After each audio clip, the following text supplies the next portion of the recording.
Welcome to the Deep Dive. Today we're plunging into the really fascinating world of common English phrases, the ones you hear in daily conversation all the time. Yeah. Our mission is basically to dig into the sources you sent over and pull out the most practical, maybe even surprising nuggets. Offer you a shortcut to sounding more natural and, well, just more informed in English. Exactly, like a cheat sheet. Right. Think of it like your language cheat sheet, Yeah. but packed with insights you probably won't find in a standard textbook. And that mission, it's incredibly valuable because honestly, learning whole phrases, not just single words, it's a game changer. Totally. It helps you speak more naturally, you get the context better, and you really start to sound more like a native speaker, almost without, thinking too hard about it. It flows better. Right? These phrases, they stick in your memory. They make actual conversations just smoother, whether you're just chatting with friends, maybe ordering coffee, or even trying to navigate a new place. Mm-hmm. This way, you get the knowledge quickly, but it's thorough too. You get those aha moments without feeling completely overloaded with information. Absolutely. So, okay, let's kick things off. A phrase you've definitely heard countless times. Yeah. How's it going? Sounds simple, but there's a bit more to it than just how are you, right? Exactly. Yeah. While it is a casual, less formal way to ask how are you, how you use it is key. Okay. You'd mostly use it with, say, friends, family, or colleagues you're comfortable with, Right. Like imagine walking down the hall at work, you see someone a quick, hey, how's it going? Feels way more natural than a formal, how are you today? Yeah, definitely more relaxed. And here's a little insight. The intonation really matters. A friendly, rising tone makes it a genuine question, but a flat, quick, how's it going can just be like saying hello, almost automatic. Okay, so if someone asks me that, how do I respond? Naturally, I mean. Good question. Usually keep it brief, positive, something like, it's going well, thanks, or maybe pretty good, just a bit busy. Let's try it. Okay. How's it going? Not bad. Just thinking about lunch. You? Same, I'm starving. Me too. Okay, speaking of relaxing, our next phrase is actually a personal favorite. I'm just chilling. Oh, yeah, that's a fantastic phrase. It's all about relaxation. It means you're, taking it easy, maybe watching a movie, reading a book, or just enjoying some quiet time. It's basically the opposite of I'm running around like crazy or I'm totally swamped. Conveys calm. Exactly. Calm, not busy. It's pretty informal, super common, especially in American English. So like if someone asks what I'm doing this weekend. Perfect. Let's try that. Hey, what are you up to this weekend? Not much. Just chilling. Maybe watch a movie or read. Same. Probably binge watching something. Always good plan. All right, let's switch gears. Hunger strikes, but time is short. Grab a bite. Yeah, this one's perfect for those moments. You're hungry, but maybe you don't have time for a full sit-down meal. It implies speed, convenience. Quick and easy. Right, like you're on a short lunch break, hey, want to grab a bite at the deli? Or you're out running errands, need a quick snack. I'm going to grab a bite before I head home. It's just about a quick, informal meal. I can definitely relate to that. Let's hear it. Okay, hey, I'm starving. Want to grab a bite? Sure, but please, not pizza again. Fine, salad it is. Okay.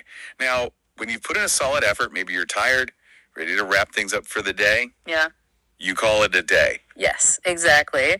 It means you're done for now with whatever you were doing. Work, usually, but not always. Wow. Okay. Yeah, like if you've been cleaning the house all afternoon, you're exhausted, you could totally say, okay, I'm calling it a day. It implies you've done enough. Or maybe you're just too tired to go on. Makes sense. It can also be a kind of gentle way to suggest stopping a group activity. Gotcha. So if we're nearing the end of our work session here. You might say, hey, it's 5 p.m. Should we call it a day? Yeah, let's. I'm wiped. Me too. But hold on. Before we officially call it a day, sometimes you just need to take a break. That's right. Very important. This just means pausing what you're doing, resting for a bit. It's really crucial for keeping focus, avoiding burnout. If you've been studying for hours, I need to take a break. Or feeling overwhelmed at work, maybe tell a coworker, I'm going to take a quick break. It's like hitting a reset button. A very necessary reset button. Definitely. So imagine this. I've been editing this video for like 3 hours straight. Mind if I take a break? Go ahead. Just don't take 3 hours. Okay.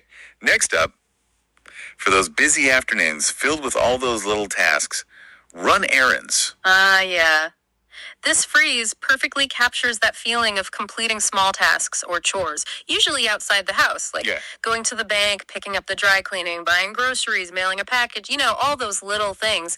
It's just a convenient way to say you've got a bunch of little things to do without having to list every single one. Sounds like my entire weekend sometimes. You're definitely not alone there, so. Hey, what are you up to this weekend? Not much. Just running errands. Gotta hit the grocery store and the post office. You. Same. As we move through life, keeping connections is important, which brings us to keep in touch. This means staying connected with someone even if you don't see them often. It's super common when saying goodbye. Right, like when someone's moving. Exactly. Or changing jobs. It's a genuine way to say you want to maintain the relationship, even at a distance. Like, it's been great working with you. Let's keep in touch. It shows you want an ongoing communication. Yeah, it's a nice way to soften a farewell, isn't it? It absolutely is. Yeah. So imagine, hey, I'm moving to another city next week. I know, really. Well, hey, let's definitely keep in touch, okay? Definitely. I'll send you postcards. Sounds good. Looking forward to it. Now, for those moments when time is really, really tight, in a hurry. This phrase is incredibly useful. You're rushing, you just don't have much time to spare. It's a polite, direct way to communicate that urgency. Like, if you're late for work and someone stops you for a chat, you might say, sorry, I'm in a hurry. Or if you're literally running to catch a train, I'm in a hurry, can we talk later? It sets a clear boundary, but politely. A quick and polite exit strategy. Essential sometimes. Exactly. So, hey, can you help me with this real quick? Oh, sorry. I'm actually in a hurry. Gotta catch my bus. Fair enough. Go. Shifting gears a bit, let's talk about a phrase with surprising versatility. Pick up. Pick up. Yeah, this one's a great example. A simple phrase, multiple common meanings. It's easy to mix them up if you only know one. Okay, break it down for us. Right. So the most straightforward one is to collect something or someone. Like, I need to pick up some groceries, or I'm going to pick up my friend from the airport. Physical collection. Got it. What else? Well, it can also mean to learn or understand something quickly, easily. For instance, she picks up new languages really fast, or he picked up on the new software in no time. Mental acquisition. Interesting. Okay, one more. Yep. It can mean to notice or detect something. Like, did you pick up on his sarcasm? Or, I picked up a strange vibe in the room. Sensory detection. Wow, it's a huge range. Collection, learning, noticing. Okay, let's stick with the first one. Collection for a quick dialogue example. Good call. Keep it simple for now. Okay. Hey, can you pick up some milk on your way home? Sure, but only if you promise not to drink it all in one day this time. Deal. Maybe? Okay. Staying prepared is always smart, which brings us to just in case. This phrase is all about being prepared. Contingency. It means doing something because a certain situation might happen, even if it's not definite. Like a backup plan. Exactly. It's having that backup. If it looks like rain, I'm going to bring an umbrella just in case. Going on a trip, not sure if you'll need a sweater, I'll pack one just in case. Always smart. Better safe than sorry. Right. So, hey, should I bring snacks to the meeting? Yeah, probably a good idea, just in case it runs long. You know how those meetings can be. Good call. Done. For those times you're really focused on productivity, you're looking to get things done. Yeah, this is a powerful phrase. Expresses determination, efficiency. It means you're focused on accomplishing tasks, being productive. Like a mission mode. Kind of. If you have a lot of work, I really need to get things done today, or I'm staying late at the office to get things done. It just signals you're in that productive mindset. I wish I could say that every weekend. Seriously. You can certainly try, so. Hey, what's your plan for the weekend? Oh man, I've got a ton of errands and work to catch up on. Just got to get things done. Sounds like a fun weekend. Oh, it'll be a blast. Obviously. Now, a phrase that offers a neat double meaning. Catch up. Yes, catch up is quite useful. First meaning reconnecting with someone, cueing what's been going on in their life. Like getting the news. Right. Haven't seen a friend in ages. We should grab coffee and catch up soon. It's about sharing recent experiences, news, that kind of thing. Gotcha. Let's try that. Hey, we haven't talked in ages. We should catch up soon. Definitely, yeah. How about next week sometime? Sounds good to me. Okay. And the second meaning? The second meaning is about getting back on track with something you've fallen behind on. Okay. Like work. Exactly. Maybe you were sick, missed work. I need to catch up on my emails. Or maybe you've been too busy for your favorite show. I need to catch up on the latest episodes. It's about closing a gap. That second one is a constant battle in my life. Too many shows. I hear that. Totally. Hey, have you caught up on that new series yet? Not yet. Still too busy trying to get things done, remember. Priorities, my friend. Priorities. Let's move to a practical, sometimes frustrating phrase. Out of order. Right. This simply means something isn't working. It's broken. It's unavailable. Like a machine. Often, yeah. That cafe, the coffee machine isn't working. You'll see a sign. Out of order. But it's not just machines. A service, a system, even like a website could be out of order if it's malfunctioning. It seems like that sign is permanently attached to our office printer. Huh. Some things never change, do they? So, hey, the printer's out of order again. Of course it is. Seriously, why wouldn't it be? Right.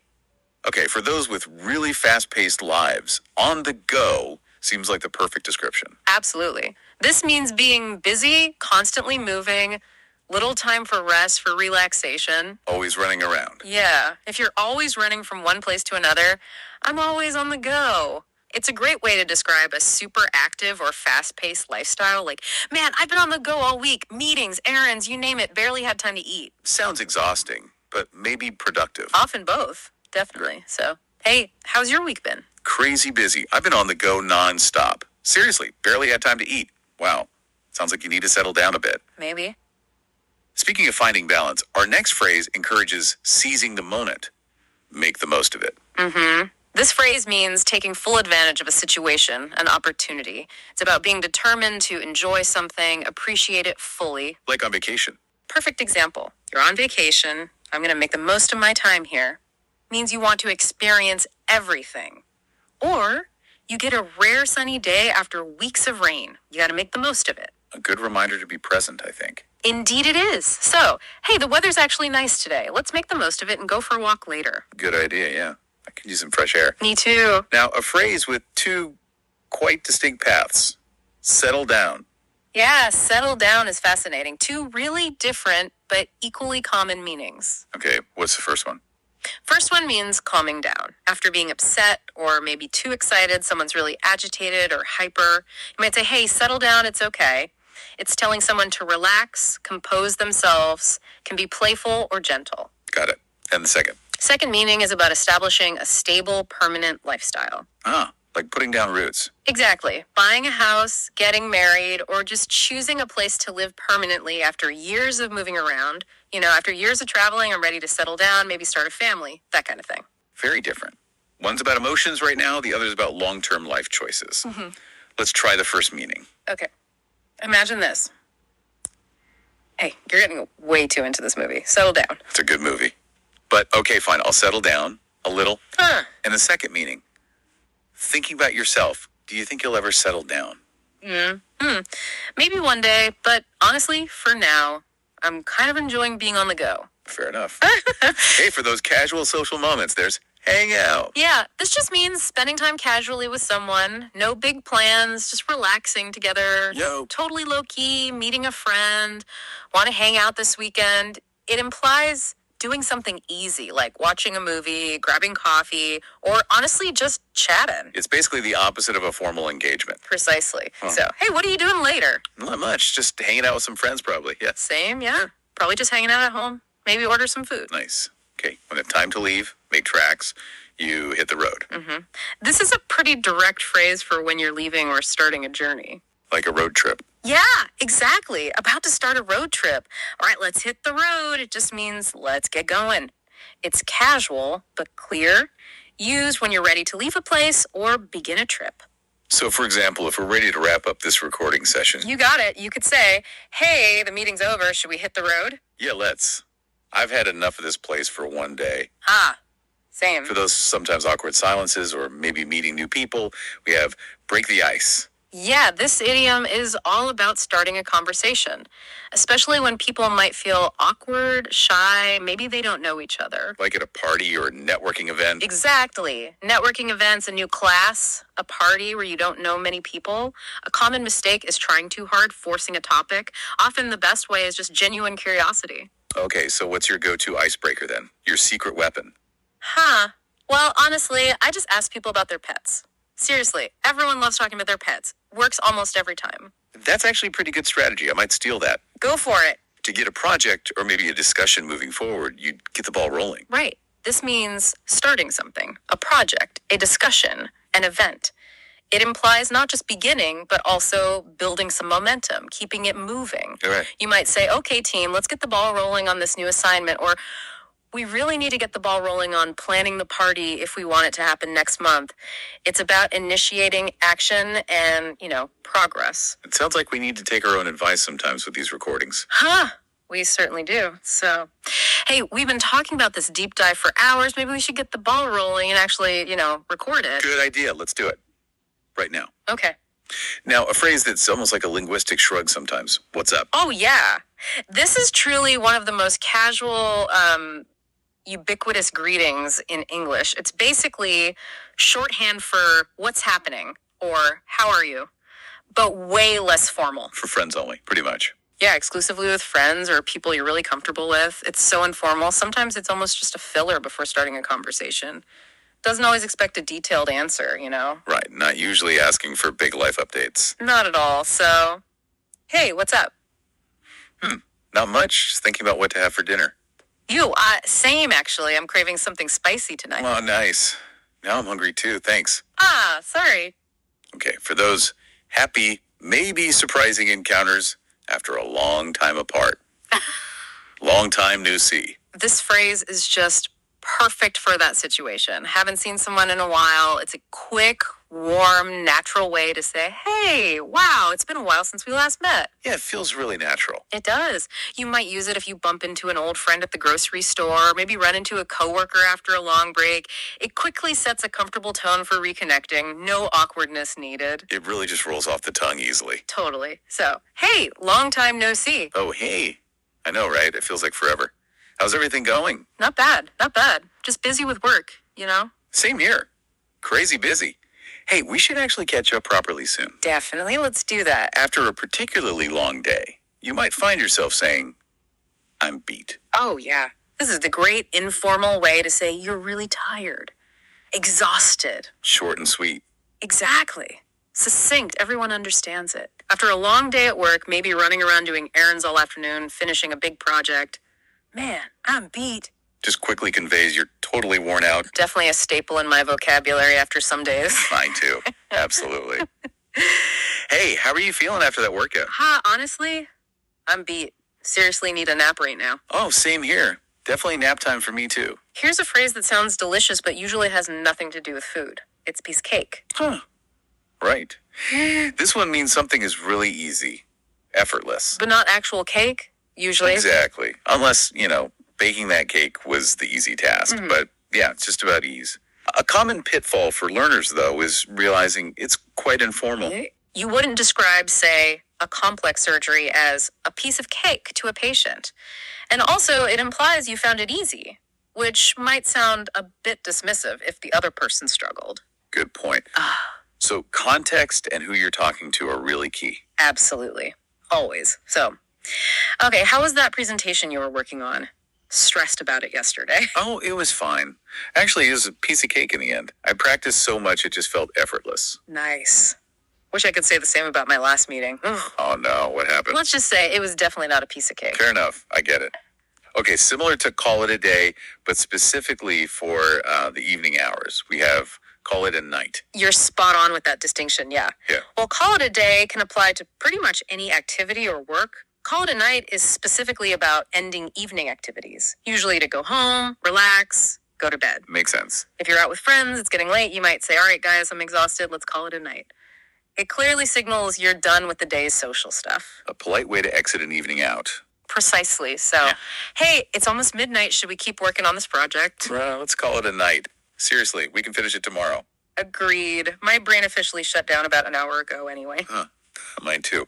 Okay, for those moments when time just gets away from you, running late. Yes.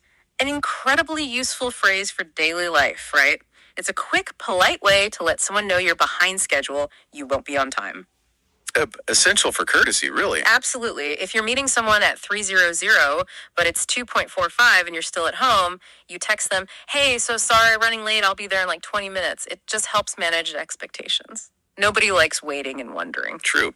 Okay, let's hear it. Are you ready to leave? We're supposed to be there in 15 minutes. Oh no, shoot, I'm running late. Sorry, I just need to grab my bag and then we can go. Promise. All right, hurry up. Chop, chop. I'm coming. Okay. If you need just a brief moment before responding or doing something, you can say, hold on a second. Yeah. Super handy phrase. Means you need someone to wait for just a moment, like saying, give me a minute, but often implies an even shorter pause. Right. You might use it if you're on the phone, need to check something quickly, or if someone's talking to you, but you need to finish typing that sentence first. Or maybe you just need a second to think about their question. A quick pause for thought or action. Useful. Very. So, hey, can you help me with this report real quick? Yeah, sure. Hold on a second. I just need to send this email first. Won't take long. No problem. Take your time. For those times when a task or maybe just a detail completely escapes your memory, you can say, it slipped my mind. This is a nice, casual, softer way to say, I forgot. It's perfect when you don't want to sound too careless, maybe. Right. Makes it sound less intentional. Exactly. If someone asks, did you remember to send that email? And you suddenly realize you didn't? Oh no, shoot, it totally slipped my mind. I'll do it right now. It offers a gentle explanation for forgetting. Good one to have. Okay. Did you remember to bring the notes for the meeting? Oh no. It completely slipped my mind. I am so sorry. I'll go grab them real quick. Okay, hurry though. The meeting starts in like 5 minutes. Okay. When you're ready to give your full, undivided attention to someone, you're all ears. Yes, this phrase is a wonderful way to show enthusiastic listening. You ready to hear what someone has to say? Shows you're engaged. Totally. If a friend says, hey, I need to talk to you about something important, responding with, okay, I'm all ears, signals you're genuinely interested, you're focused. It adds more engagement than just saying, okay, I'm listening. Definitely sounds more enthusiastic. Right. So, hey, I have a great idea for our next video. Ooh, okay. I'm all ears. Just lay it on me. What if we do a video focusing just on English phrases for traveling? Oh, that's a fantastic idea. People would love that. Okay, let's plan it out. Perfect. When you want to treat someone, maybe pay for coffee or lunch. A common phrase is, it's on me. Yep, simple as that. It just means I'll pay for this. You'd use it when you want to cover the bill for a friend's coffee, maybe lunch, even a round of drinks. A generous gesture. It is. And it's a very common way to offer to pay in social settings. Very natural. A very welcome phrase to hear. Always. So, okay, let's grab lunch sometime this week. It's good. Where do you want to go? How about that new sandwich place down the street? Heard good things. Sure, sounds good. And hey, don't worry about paying. It's on me today. Oh, really? Wow, thanks. That's nice of you. No problem at all. My treat. For those times when plans are flexible, maybe you'd rather just decide later based on how things go. Let's play it by ear. This phrase means being flexible, deciding as things unfold. It's like saying, let's just see how things go and decide then. Good for spontaneous situations. Exactly. You might use it if you're not sure what time you'll be free. Or maybe external factors like the weather might affect your plans. If a friend asks, what time should we meet tomorrow? And you're not certain, oh, let's play it by ear. I'll text you in the morning when I know my schedule. Makes sense. Keeps things open. Right. So, do you want to maybe meet up after work today? Sure, I'd like that. But I'm not totally sure what time I'll be done here. Can we just play it by ear? Sounds good to me. Just let me know when you're free. Will do. To politely convey that you're not feeling well. Maybe a bit sick. You can say, I'm feeling under the weather. Yeah, this is a very common and polite way to say you're sick or just not feeling 100%.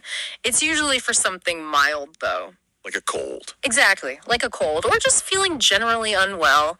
Not usually for something really severe. You might use it if you need to call in sick to work or maybe cancel plans without having to go into all the gory details about your symptoms. It's a useful phrase for those unavoidable sick days then. Definitely. Hey, are you coming to the meeting this afternoon? Actually, I woke up feeling a bit under the weather this morning, so I think I'll probably just stay home today. Sorry. Oh, no, okay. Hope you feel better soon then. Thanks, appreciate it. Take care. When exhaustion finally hits hard, and it's definitely time to sleep, we sometimes say, let's hit the hay. Yeah. This is a casual, very common phrase for going to bed, especially when you're really tired after a long day. Sounds a bit old-fashioned. It has a slightly rustic origin, yeah. Harking back to when hay was literally used as bedding sometimes. So instead of just saying, let's go to sleep, you can say, all right, I'm totally exhausted, let's hit the hay. Adds a bit of flavor. A delightful, folksy way to say goodnight. I like it. Agreed.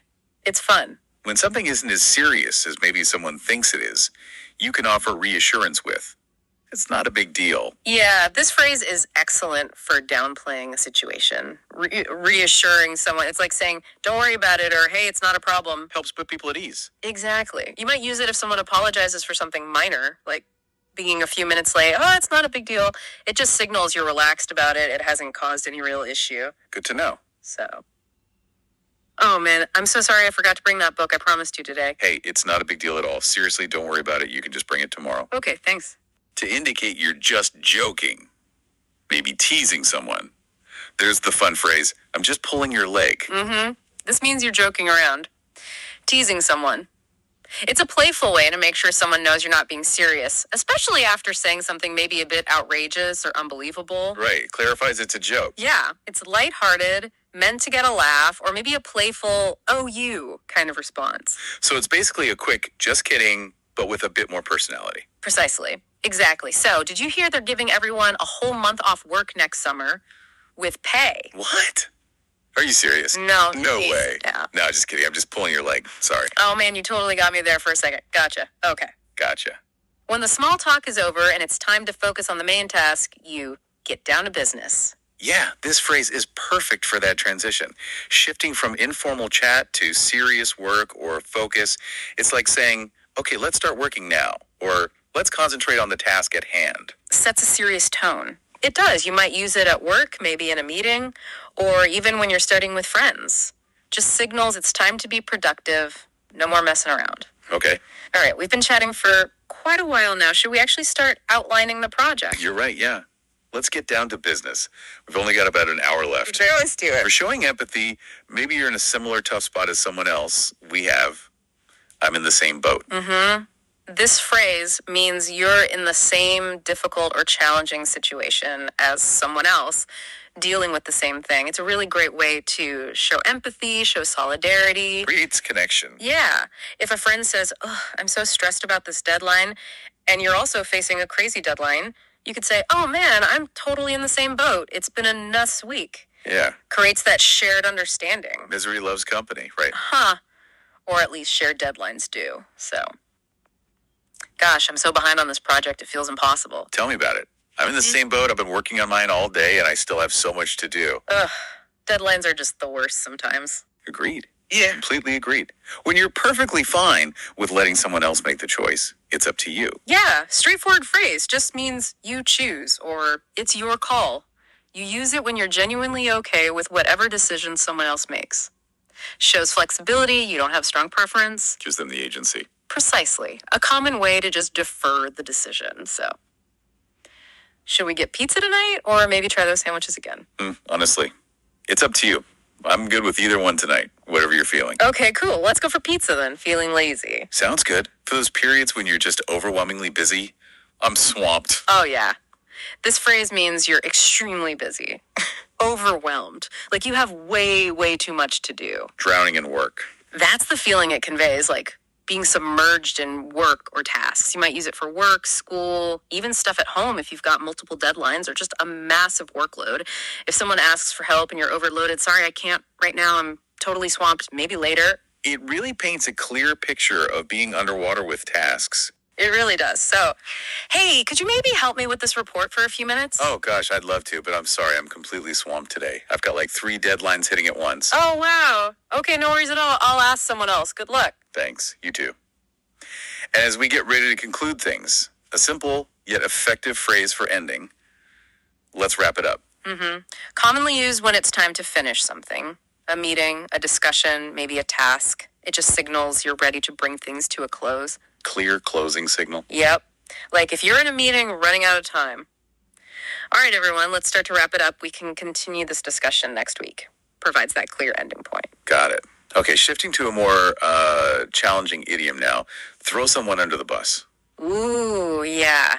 This phrase means blaming someone else, often unfairly, to save yourself from trouble or criticism. Sounds pretty bad. It is. It implies sacrificing another person's reputation or well-being for your own benefit. It's not just a mistake. It usually implies a deliberate act, betrayal, even. You hear it a lot in like workplace politics or competitive situations. Definitely a harsh accusation to make or hear. Absolutely. It's a strong one. So imagine, hey, did you finish that report I asked for?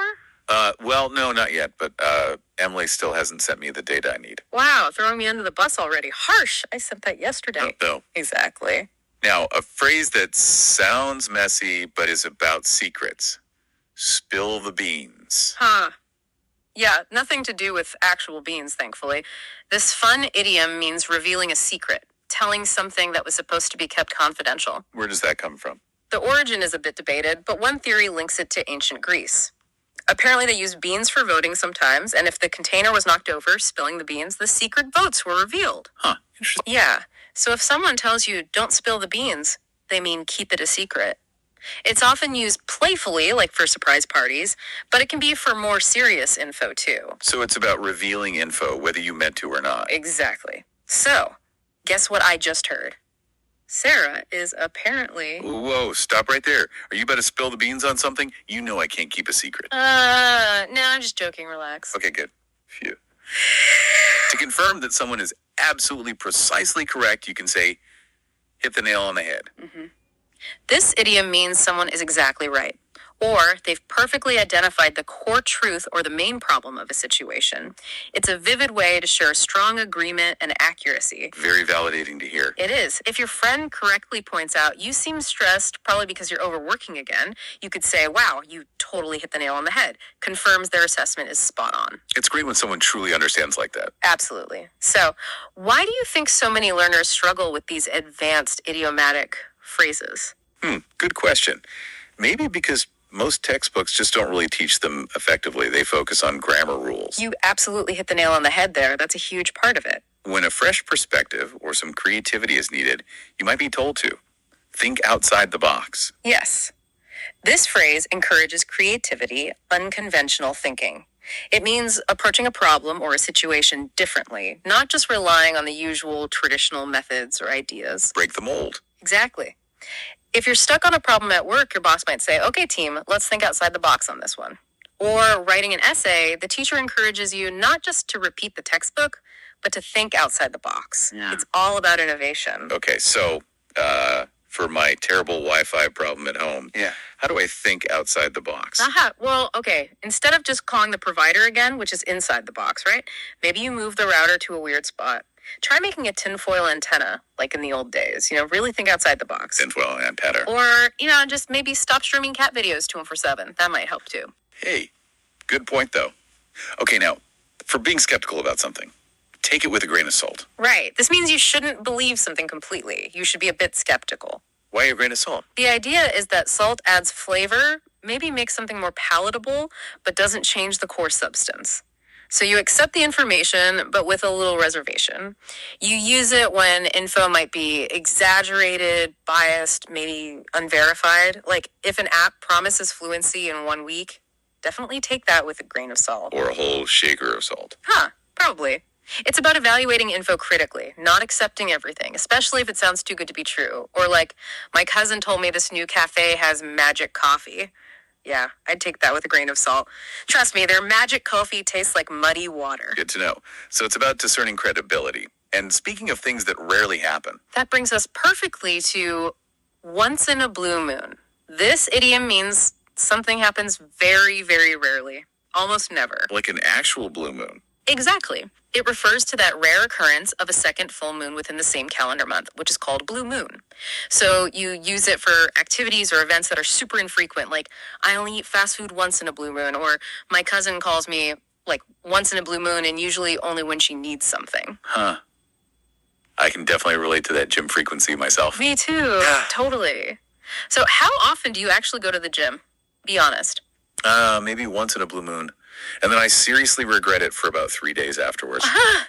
Same here. Exactly the same. To make sure everyone understands and agrees on a plan or situation, we say, on the same page. This phrase is so important for collaboration, for clarity. It means everyone involved agrees, understands, has the same information or plan. Prevents confusion. Totally. Like planning a trip with friends. You need to make sure everyone is on the same page about the budget. A common pitfall is just assuming everyone's on the same page. that leads to misunderstandings. Like the time I thought camping trip meant a nice cabin with Wi-Fi, and my friend showed up with just a tent. We were definitely not on the same page. Oh, no. Details matter. They absolutely do. Communication is key. So, what's our plan for the podcast topics next week? I think we're going to record another video. See, details. We are not on the same page. We definitely need to discuss the actual topics later. Okay, fine. Point taken. For describing the absolute forefront of innovation, the newest thing, cutting edge. Yeah, this idiom means something is super modern, highly advanced, at the latest stage of development. Mostly for tech. Often used for tech, yeah, like cutting edge phone technology, but it's not limited. It can apply to anything that's the newest, most innovative design or method, like a hospital using cutting edge treatments, or even, say, a new baking oven with 20 different settings, or those weird sneakers with special gel that are supposed to be cutting edge. So anything that's really state of the art. Exactly, that's the idea. After a setback, a failure, Yeah. sometimes you need to go back to the drawing board. This phrase means starting over.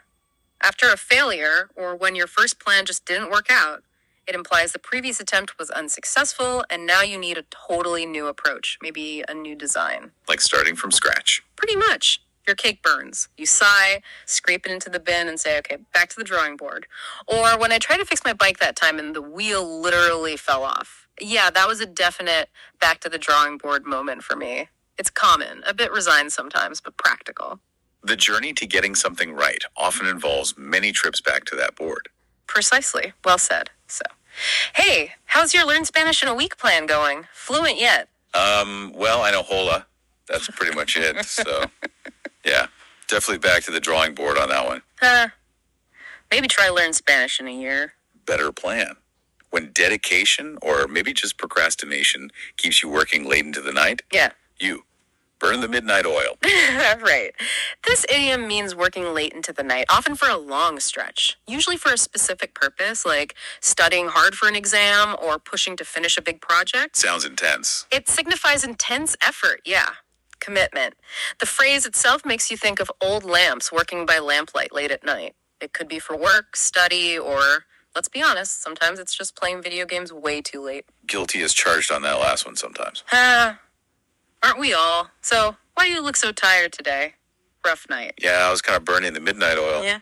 Finishing that new video game level. Don't judge me. Hey, no judgment here. Been there. When it's someone else's turn to take action, make a decision, or respond, the ball is in your court. This idiom comes from sports, like tennis or volleyball, but it means it's now your turn to decide or act. It clearly passes the responsibility for the next step. Makes it clear whose move it is. Exactly. If your boss says, okay, I've given you all the data, now the ball's in your court to create the presentation, it means it's your responsibility now. Or maybe you've invited everyone to a party. You might tell a friend, okay, invites are sent, the ball's in your court to bring the snacks. Sets clear expectations. Yeah. Very useful. Absolutely. So, okay, I've booked the plane tickets for our trip. The ball's in your court now to plan the itinerary. Wait, what? I thought you were handling the itinerary part. We didn't agree on that. Oops. See? Communication breakdown. But metaphorically speaking, ball's in your court. Not fair. Okay, to describe something as incredibly expensive, we say, cost an arm and a leg. Yeah, this or sushi tonight are, I'm totally on the fence. Both sound amazing. Or, for bigger decisions, my boss is still sitting on the fence about approving the new project. He just can't decide if it's worth the investment. It perfectly captures that feeling of indecision. It really does. So, pizza or sushi? Quick, decide. Still on the fence. Seriously, both sound really good right now. Don't make me choose. Okay, we'll get both. Now we're talking. Okay, for those difficult, unpleasant tasks that you simply have to do, you have to bite the bullet. Yeah. This phrase means facing a difficult or unpleasant situation with courage, with fortitude. Usually because you have no other choice or it's something you've been putting off. Sounds painful. The origin is thought to be from times before good anesthesia.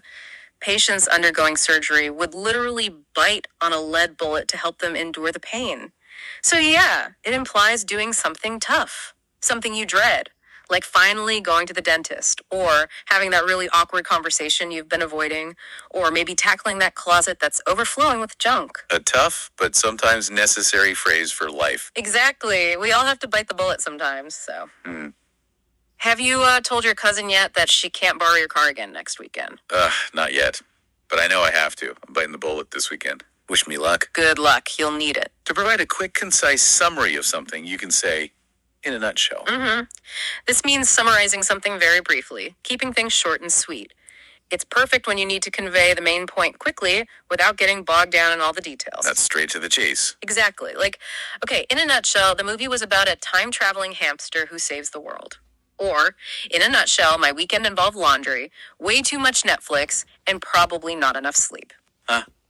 Relatable. It's a great way to be concise. Absolutely. Very useful. When someone's stressed out, maybe overwhelmed, a gentle encouragement is to tell them to take it easy. Yeah, this phrase is kind and really versatile. It's telling someone to relax, to worry so much, or maybe not to overexert themselves. Calming influence. That's the goal. It's often used when someone is stressed, rushing around, working way too hard. If your friend is panicking about a deadline, hey, take it easy, breathe, you've got this. It implies a need for calm, maybe a less intense approach to whatever they're doing. It offers a sense of reassurance, I think. Definitely. So, okay, I'm seriously so stressed about my presentation tomorrow. What if I mess up? What if they hate it? Hey, take it easy. Seriously. Oh. You've practiced so much, you know your stuff inside out. You'll do great. Just breathe. Okay, thanks. That helps a little. You got this. For situations where everybody involved gets something good out of it, we say, that's a win-win. This describes a situation where all parties benefit. Everyone gets something positive, achieves a favorable outcome. It's mutually beneficial. The ideal outcome, really. It's absolutely. Like, if you and a friend agree to share dessert so you can both try 2 different flavors, that's a win-win. Or, in a work scenario, if the team finishes a project early and the boss says everyone can leave early, definitely a win-win situation for everyone. Love a good win-win. Me too. Yeah. So, hey, if I cook dinner tonight, can you promise to clean the kitchen afterwards? Oh, that's a total win-win. I absolutely hate cooking, and you hate cleaning up my mess. Deal. Perfect. See, win-win. When someone is precisely exactly correct about something, you can say, you're spot on. Yeah, this is a fantastic, really natural way to agree with someone emphatically. Means they are exactly right, or they've made a perfectly accurate observation or guess. More energetic than just yes. Exactly. More enthusiastic. For example, if someone correctly guesses how many cups of coffee you've already had today, you could say, wow, you're spot on. How did you know? It's a great way to acknowledge someone's accuracy or insight. Indeed it is. Okay, let's try. Guess how many coffees I've had today already? Judging by your energy level, I'm gonna guess 3. You are absolutely spot on. 3 it is. Impressive. Knew it. To politely express dislike for something, maybe without wanting to offend, you can say, it's not my cup of tea. This is a classic, very polite British English idiom, but understood widely.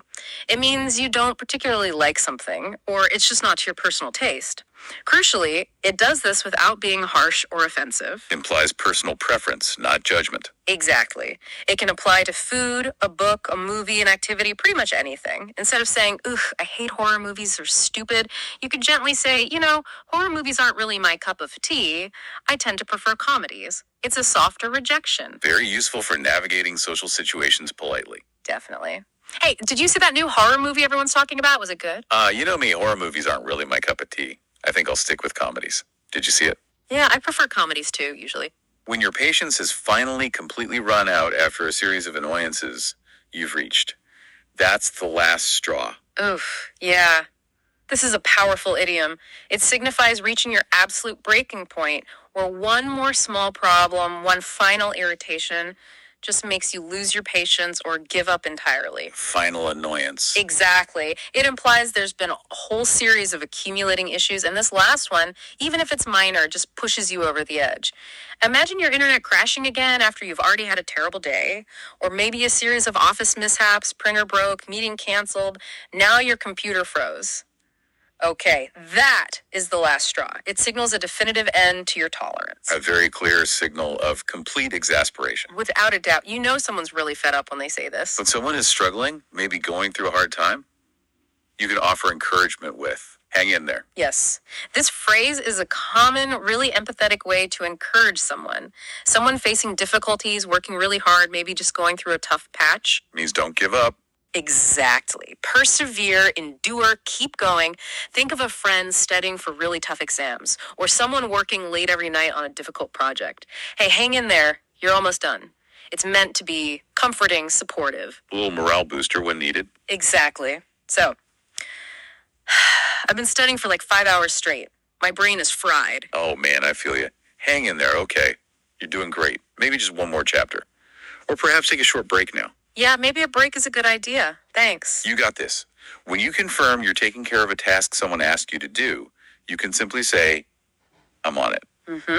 This is concise, efficient, shows you'll handle the request immediately, or maybe you're already working on it. It conveys promptness, reliability. Removes any doubt they need to ask again. Right. If your boss asks, can you send that report by noon? Replying, yep, I'm on it, signals it's being handled. No need to worry. Simple and effective. Very. So, hey, can you remember to pick up some milk on your way home tonight? We're completely out. Yep, consider it done. I'm on it. Need anything else while I'm there? Bread? Eggs? Nope, just the milk is great. Thanks so much. No problem. For wishing someone good luck, especially before a performance, or maybe a big event, break a leg. Yeah, this is a really well-known kind of fun way to wish someone good luck. Particularly common in theater, but used more broadly too, before performances, exams, job interviews, any big event where someone might be nervous. But you don't actually want them to break their leg. No, definitely not. It's a theatrical superstition. Apparently, saying good luck directly was considered bad luck in the theater world, so break a leg became the ironic, counterintuitive way to wish someone well. It's a great, memorable alternative to the standard good luck. And much more fun to say. So, oh gosh, I have that big job interview tomorrow morning. I'm so nervous. Hey, you'll be amazing. Break a leg. Seriously, you've prepared so well, you're going to nail it. Thanks. That helps. Hearing that. Thanks. You got this. To ask someone for their ideas or what they're planning, you'd ask, what do you have in mind? This phrase is used when you want someone to share their ideas, their thoughts, maybe their plans. It's an invitation for them to articulate their vision or proposal. Opens the door for details. Exactly. If someone says, hey, let's do something fun this weekend, and you want to know their specific suggestion, you'd ask, sure, sounds good. What do you have in mind? It's just a way to prompt them for more details. It opens up the conversation for collaboration, too. Definitely. So I've been thinking, I think we really need a new marketing strategy for this quarter. Okay, interesting.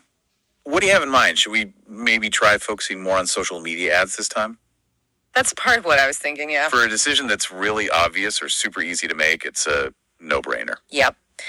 This phrase means something is so easy to decide or so obviously the right choice that you really don't need to think hard about it at all. Takes zero thought. Pretty much. It implies there's no real alternative, or one option just clearly outweighs all the others. Like choosing steak over broccoli for dessert. Usually a no-brainer. Or for many people, choosing coffee over tea in the morning. Definitely. Coffee. Right. Always coffee for me. See? It's a no-brainer. So, coffee or tea this morning? Make the call. Let me think. Just kidding. Coffee, obviously. Always coffee. It's a complete no-brainer. You're absolutely right. Coffee it is. When a decision needs a bit more thought, maybe some time to mull it over, you might say, I'll sleep on it. This idiom means you need time to think about a decision before committing. Typically, you'll decide the next day. Avoids rushing. Exactly. It implies you want to consider all the factors, maybe clear your head, avoid making a rushed or impulsive choice. It gives you permission to just pause and reflect without pressure. A good strategy for big decisions. Definitely. Or even just potentially scary ones. So, hey, do you want to try skydiving with me this weekend? There's a place nearby. Whoa. Skydiving? Can I sleep on it? Ask me again tomorrow morning, maybe. Huh. Okay. No pressure at all. Sleep on it. Let me know. Thanks. I will, maybe. When something sounds familiar but you can't quite place it, you can say, that rings a bell. Yeah. This phrase means something sounds familiar, maybe you vaguely remember it, but you can't recall the specific details or the context. It suggests a partial recognition, like a faint memory being triggered. Like, I know this from somewhere. Exactly that feeling. You might hear a movie title, someone's name, or maybe a specific word like serendipity, and respond with, serendipity. That rings a bell. Doesn't it mean something like happy accidents or fortunate discoveries? Right. It's that tip of the tongue feeling sometimes. Totally. So, have you ever heard of the word pulchritudinous? Pulchritudinous. Yeah. That rings a bell, actually. It's something about beauty, like extremely beautiful. Oh, wow, yeah. That's it. Impressive. Sometimes the bell rings clearly. When someone really puts in extra effort, goes above and beyond what's required, they go the extra mile. This phrase means putting in more effort than what is normally expected or required. It signifies dedication, thoroughness, maybe a commitment to excellence. Doing more than the minimum. Right, like staying late to help a friend move even when you're tired, or adding extra bonus details to a work project that the clients absolutely love and weren't expecting. It's about going above and beyond the call of duty. And the opposite of that, doing things cheaply or poorly, is to cut corners. That's exactly right. Cut corners is the direct opposite of go the extra mile. It means doing something quickly or maybe cheaply or easily, but often sacrificing the quality or thoroughness in the process. Taking shortcuts. Yeah, taking shortcuts that usually result in a worse outcome, like trying to fix a broken shelf using sticky tape instead of proper glue and screws. You're definitely cutting corners there, and it probably won't hold up for long. Good example. Okay. When you want to postpone worrying about a potential problem until it actually happens, you say, let's cross that bridge when we come to it. This idiom means let's deal with a potential problem only if and when it actually arises, rather than worrying about it prematurely or way in advance. Focus on the present. Exactly. It encourages focusing on the present situation and not stressing out about hypothetical future challenges that might never even happen. Like if someone starts worrying, oh no, what if it rains during our picnic next week? You could say, hey, let's cross that bridge when we come to it. Let's just plan the food first, worry about the weather later. It's about managing anxiety. Good advice. Focus on what's in your control right now. Exactly. So, what if our flight gets delayed on the way back? We could miss our connection. Okay, deep breaths. Let's cross that bridge when we come to it, all right? Yeah. Let's just focus on packing and getting to the airport first. We'll deal with delays if they happen. Okay, you're right. Pack first, worry later. Got it. To introduce an honest, perhaps slightly uncomfortable truth, you can start with, let's face it. Yeah. This phrase is used to introduce a candid, realistic assessment of a situation, often when the truth is maybe a bit difficult to accept or acknowledge. Time for some real talk. Exactly. It signals you're about to state something undeniable, even if it might be unpleasant. For example, at work, okay, team, let's face it, this deadline is just too tight. We're going to need more help, more time. Or a personal one for many of us. Let's face it, I am never, ever going to be the kind of person who wakes up at 5 a.m. to go jogging before work. A healthy dose of reality. Precisely. We all need it sometimes. So. Yeah. Come on, let's face it, I'm probably never going to actually finish learning advanced calculus just for fun. True, but maybe try beginner's algebra. That could be fun. To informally seal an agreement, maybe after making a deal, you can say, let's shake on it. This means confirming an informal agreement by shaking hands. It's a traditional gesture, signifies sealing a deal or reaching a mutual understanding, even for small things. Adds a bit of finality. It does. You might use it for a simple agreement, like splitting chores. Okay, deal. You cook tonight, I'll clean the kitchen tomorrow. Let's shake on it. It adds a nice little bit of ceremony to a casual agreement. Yeah, it does. So, okay, I promise I'll help you move all your boxes on Saturday if you promise to help me fix my bike on Sunday. Deal. Okay, sounds fair. Deal. Let's shake on it. Done. When plans are still uncertain, not finalized, you'd say, it's up in the air. Yep. This phrase means plans or decisions are still undecided, uncertain, not yet finalized. It implies a state of suspense, maybe unresolved possibility. Still TBD to be decided. Exactly, like, will the meeting happen on Friday afternoon? Honestly, it's still up in the air. The boss hasn't confirmed yet. Or regarding travel, our flight might be delayed due to the storm. Everything's kind of up in the air right now until we hear more. A perfect description for anything that's still uncertain. Absolutely. Fits perfectly. And finally, for that feeling of extreme exhaustion, like you have absolutely nothing left, you can say, I'm running on fumes. Oh yeah, this is a vivid idiom. Means you are utterly exhausted, completely drained, like a car that has almost run out of fuel but is somehow still sputtering along. Barely functioning. Exactly. It implies you have very, very little energy left, but you're still pushing through, trying to keep going. You'd use it after maybe staying up all night studying or traveling for 12 hours straight or working an incredibly long, demanding day. It truly captures that feeling of being completely, utterly drained. It certainly does. A very relatable feeling sometimes, so... Wow, you've been working on that report all day without a break. Maybe let's finish it tomorrow. I know. I'm totally running on fumes right now, but I'm so close. Just give me like 10 more minutes. I think I can finish this last section. Okay, but seriously, take it easy. Don't push yourself too hard. I won't. Almost there. And wow, that is quite a list. That's our deep dive into these essential, really useful English phrases for daily conversation. We really hope that unpacking all these nuggets of insight helps you feel more confident, maybe more natural, and definitely more well-informed in your daily chats. Yeah, absolutely. And remember, knowledge is great, but it's most valuable when you actually understand it and then apply it. So we genuinely encourage you to really try incorporating these phrases into your conversations. Test them out, see how they feel, see how they change your fluency. Definitely. Now, here's a final thought for you to maybe mull over. How many of these phrases do you think you already use, maybe without even consciously realizing it?